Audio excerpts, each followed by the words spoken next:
নীলা market ৩০০ ফিটের একটি চমৎকার জায়গা। রাতের বেলাতেই মূলত এই জায়গাটি জমজমাট হয়ে ওঠে। রাতের বেলায় হাঁসের মাংসের স্বাদ নিতে পারেন এই জায়গা থেকে এবং রান্না কিন্তু হবে একদম আপনার চোখের সামনে। এছাড়াও এর সাথে পাবেন সিটা রুটি, রুমালি রুটি, চিতই, চাপড়ি এবং ভাত। এই ভিডিওতে আপনাদের সাথে শেয়ার করব নীলা মার্কেটের সম্পূর্ণ অভিজ্ঞতা, পরিবেশ কেমন, খাবারের দাম কেমন এবং কিভাবে আসবেন, সবকিছু থাকবে এই ভিডিওতে। আশা করি আপনাদের ভালো লাগবে। So let's go to Nila market. আপনি ঢাকার যে কোনো জায়গা থেকে উবার বা পাঠাও ব্যবহার করে খুব সহজেই নীলা মার্কেটে আসতে পারেন। এছাড়া গুগল ম্যাপ ব্যবহার করে আপনি ইজিলি ডিরেকশন পেয়ে যেতে পারেন। আর যাদের পার্সোনাল গাড়ি আছে তাদের তো কোনো প্যারাই নাই। তবে একটা কথা মাথায় রাখবেন যে এই মার্কেটটা কিন্তু রাত 12টা 30 পর্যন্ত খোলা থাকে এবং পুরো এরিয়াটি 12টা 30-এর পর বন্ধ হয়ে যায়। এর জন্য হাতে একটু সময় নিয়ে বের হবেন যাতে করে আপনি পুরো এরিয়াটা ঘুরে দেখতে পারেন।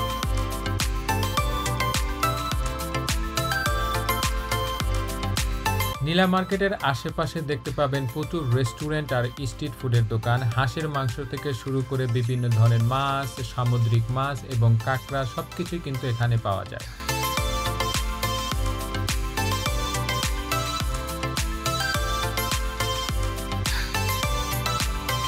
যখন আপনি রাস্তার পাশ দিয়ে হাঁটবেন তখন দেখবেন খাবারের ঘ্রাণ, রান্না করা খাবারের যে একটা ঘ্রাণ আসতেছে দেখেই মনে হবে যে খেয়ে ফেলি। খুবই একটা একটু ডিফারেন্ট পরিবেশ। আপনি দেখেন বিভিন্ন রেস্টুরেন্ট, এই হাঁসের মাংসটাই অনেক রেস্টুরেন্ট রান্না করতেছে এবং চারপাশে একটা আমেজ, আনন্দ, আমেজ, উল্লাসের একটা ভাইব। এই জিনিসটা আমাকে খুবই আনন্দ দিছে। সো ওভারঅল আমি বলবো আপনারা আসতে পারেন এবং পরিবেশটা তো ফ্যান্সি না হলেও আপনি একটা ডিফারেন্ট একটা ভাইব এখানে পাবেন।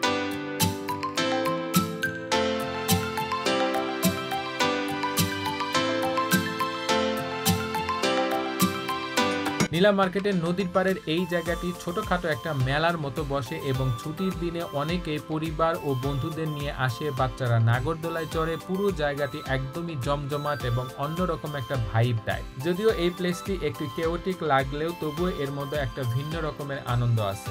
যারা আমার মতো রাত বিরাতে ঘুরতে পছন্দ করে আমি মনে করি তাদের জন্য একটা বেস্ট প্লেস।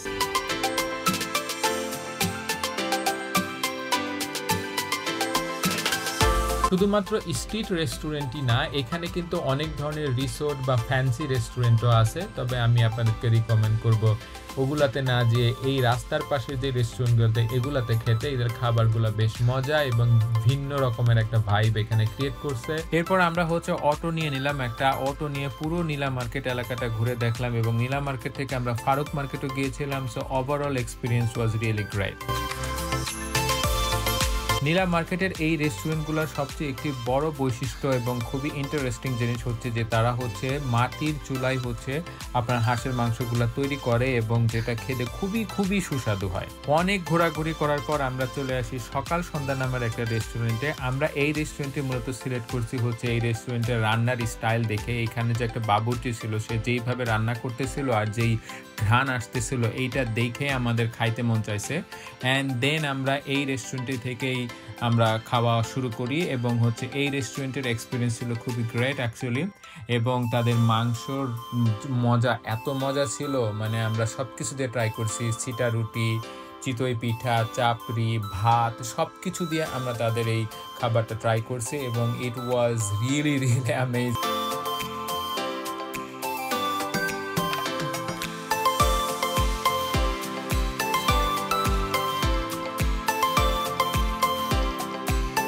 খেতে খেতে আপনাদেরকে একটু বিলিং আইডিয়াটাও দিয়ে দেই। তো আমরা যে খাবারগুলো অর্ডার করছিলাম সেখান থেকে রুমালি রুটি পার পিস পড়েছে 25 টাকা করে, ভাত 50 টাকা প্লেট এবং ছিটা রুটি 20 টাকা।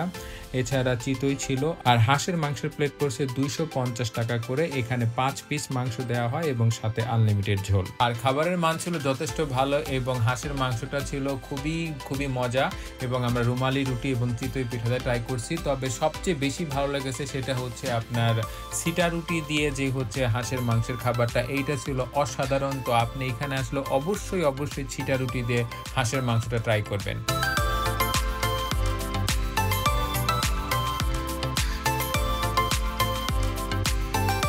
হাঁসের মাংস খাওয়া দাওয়া শেষ করে এরপরে আমরা আরো কিছুক্ষণ হাঁটাহাঁটি করলাম। এরপর আমরা চলে গেলাম হচ্ছে মিষ্টির দোকানগুলোতে। এইখানে দেখবেন অনেক ধরনের মিষ্টি পাওয়া যায় এবং মিষ্টিগুলা কিছু কিছু মিষ্টি আছে এখনই তৈরি করতেছে।